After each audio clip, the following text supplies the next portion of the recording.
about a month ago, you said you weren't going to do this, and yet here we are. No, what I said is that the state is about, we're first and foremost about educating children, and I assumed that the Metro School Board would see things the same way.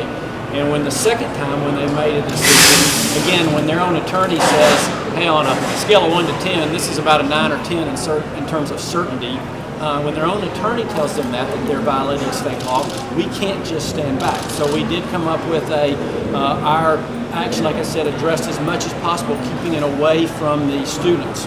Governor, does your administration support a statewide charter authorized during the next legislative session? We haven't previously pushed for that, and I think you've heard the commissioner say that would be an uphill fight. And I think prior to this, it probably I don't think there was a lot of political momentum around it.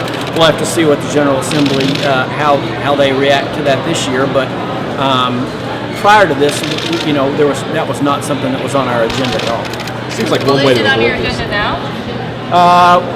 Right at this point in time, like I said, we haven't finalized the legislative agenda for next year. Why do you feel so strongly about this particular charter school when the district did not? Well, first of all, again, I'd say today is about state law. It's sort of irrelevant what the school is or what the law is. You've got to follow the law. When a state board decides we're just going to violate the law because we feel like it, that's when we have to take action. So that's what this is about. In terms of Great Hearts itself, as with all schools in Tennessee, part of my job is to make sure that we have good, high-quality schools for kids in Tennessee, period. Without overstating the obvious, I mean, this is boiling down to a classic battle of local versus state control. Whoever else would like to respond to that? Well, I will, because, and like I said, I've been very adamant that I believe in local, I've been a mayor, I believe strongly in local decision making, but education is an area where we are joint funders. We are joint, we make, there are certain decisions that are both state and local government are constitutionally, in charge of. And in this case, you had a very clear state law passed. The state is a major funder of education, and the law was not followed.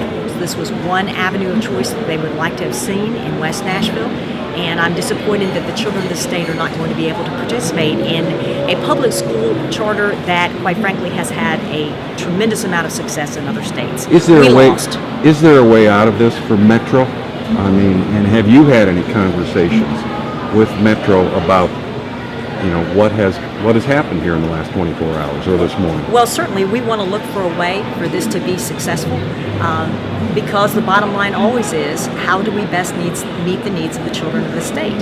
And so I think everyone at the state level wants to work with local government to have us have the best educational system that we can. We have a mayor in this city that is determined to improve the educational output of our children in Metro Nashville, and I support the mayor in what he's attempting to do. This whole issue appears to come down in Nashville to a provision in state law that says that charter schools are now open up to well-performing students with higher incomes and that sort of thing.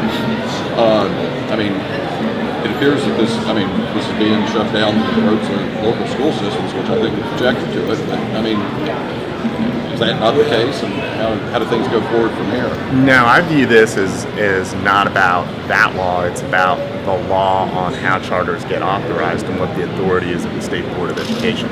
And the law is clear, regardless of the open enrollment policy, that when you have a charter appeal that's granted by the State Board of Education, as this one was 9-0 by a bipartisan board representing the entire state, including Nashville, that the next action step is that the local board is supposed to approve the charter. So this is about the appeals process and about what the state law says about that.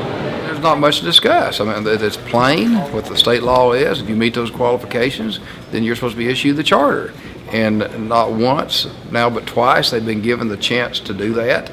And stuff like that can't go unnoticed. There has to be a penalty for that. And I hope this happens just once, but at the same time, no matter what the state law is, whether you're a citizen or whether you're an agency of the state or a subdivision of the state, you have to follow state law. What about the rub between this, local government versus big government? Now keep in mind that local government are subdivisions of the state government. I mean, we complain about the federal government a lot, but the federal government exists because of the states.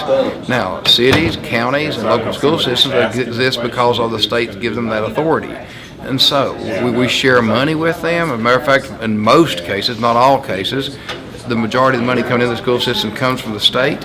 And so there are certain local areas that we allow them to do. For example, we say you can't elect local school superintendents. They have to be appointed. You know, what if a school system decides we're going to start electing ours? Well, you can't do that. State law says you can't. And so when it's that plain, you have to follow the law.